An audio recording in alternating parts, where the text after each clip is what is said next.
So hello, I'm Langley, and I'm very honored to be here to talk about Kathleen Eisenhardt's work. Can you find my presentation?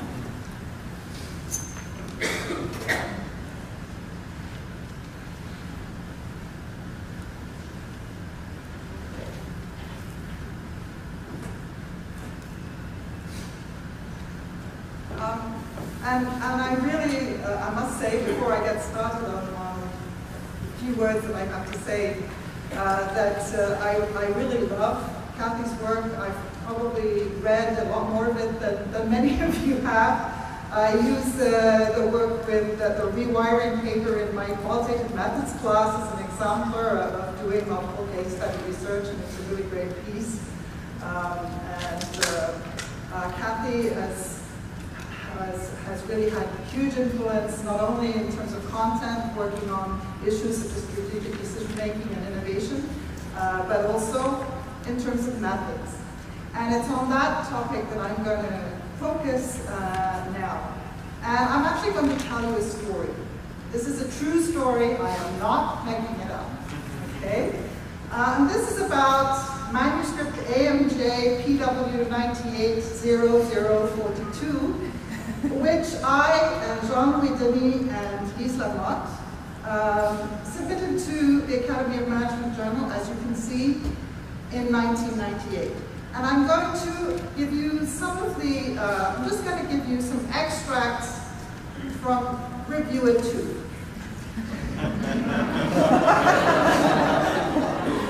And I don't know. Review It 2, if you are here, thank you so much. We did get our paper published, and I think you helped us with that, so thank you, and please don't pay any attention to the rest of the presentation. So, Review 2 starts off, as many reviews do, by saying that we have a very nice database. Overall, the effort extended in terms of number of interviews conducted and the number of top management meetings attended is very impressive. The biggest remaining tests to be met by the manuscript fall into one of two categories. The first category is method, and the second category is theory.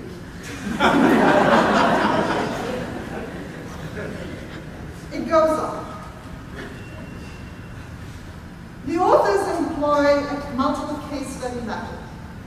This approach is rare. This is in 1998 in the Academy of Management Journal, thereby placing a greater burden on the authors than submission to a journal that regularly publishes such a method might entail. However, there is a clear precedence for this approach. Eisenhardt. And a related quote, yes, this is the Eisenhardt fast decision-making paper in the politics decision-making paper, and a related publication in the Academy of Management Review that champions the potential benefits of this approach for empirical research in the field of management. I concur with Eisenhardt that carefully crafted case studies should be considered as valid candidates for publication in the top journals in our field. I don't think I did write this. I don't think so either.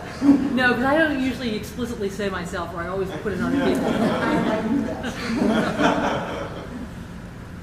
To evaluate the case study method employed in the research, I will use Eisenhardt's arguments, 1918 to 1989A, as the primary methodological standard. And I will use here two empirical manuscripts, Eisenhardt 1989B, etc., as implicit comparative examples. The authors may assume that I concur with this logic and should address responses either in terms of these arguments or with new, clearly specified arguments that they believe extend or improve her logic. It's very important to establish the legitimacy of this method, as it does appear to directly compete with the many of the more traditional quantitative methodological approaches.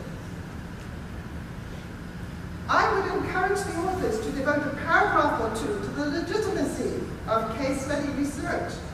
At a minimum, this might include discussing Eisenhardt's call for such research and possible reasons for the disappointing lag to this call. And then they go on to suggest that we cite exemplars in other exemplars in Academic Management Journal or Administrative Science Quarterly, and very helpfully, Eisenhardt cites at least 4 others in her table 3 that might be helpful. And it goes on. So Eisenhardt, 1989, in table 1 of her paper, lists 8 aspects of case study research which are important to consider. I was too busy to write this much. I wouldn't have presented this, by the way, if I had thought this had been exactly. Of these, I feel the authors have done a nice job of the 4 areas, so we did 4 areas where we did a nice job. Thus, my remaining comments focus on the other 4 areas noted by Eisenhardt. And then we had 4 pages of comments on the other 4 areas, going systematically through each of the areas. Here's just one. This is about crafting instruments and protocols. This one was not my favorite. Eisenhardt and many others note the potential benefits of combining quantitative and qualitative approaches, and this approach is demonstrated in some of the best case study research programs. Do the authors have philosophical reasons for avoiding these, or were there other reasons for not using this type of coagulation? So, there we go. So, I just want to take a moral from this story. Kathleen Eisenhardt changed our world. She helped to make theory-building case study research on strategizing and activities and practices accessible and legitimate in our top journals. If Reviewer 2 had not been able to draw on Kathleen Eisenhardt's work, I don't know whether we would have got our paper published in AoM. She made a difference. She made a huge difference to what we can do in our research. And at the same time, she set the bar very high in terms of methodological thoroughness, rigor, and quality of insight. I mean, you should, if you haven't already done so, you should look at all those papers that she presented to us just now. The quality and quantity of data that she collected, the exact firms that she was able to get access to are absolutely amazing. I would love to be able to do that kind of work.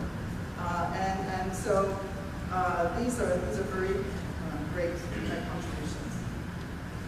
And she showed us explicitly some possible ways to do case study qualitative research successfully, and inspired us to seek the same levels of quality and virtuosity in our own research.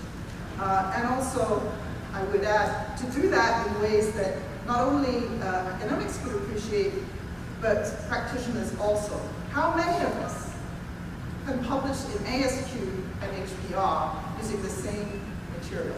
Very few of us. So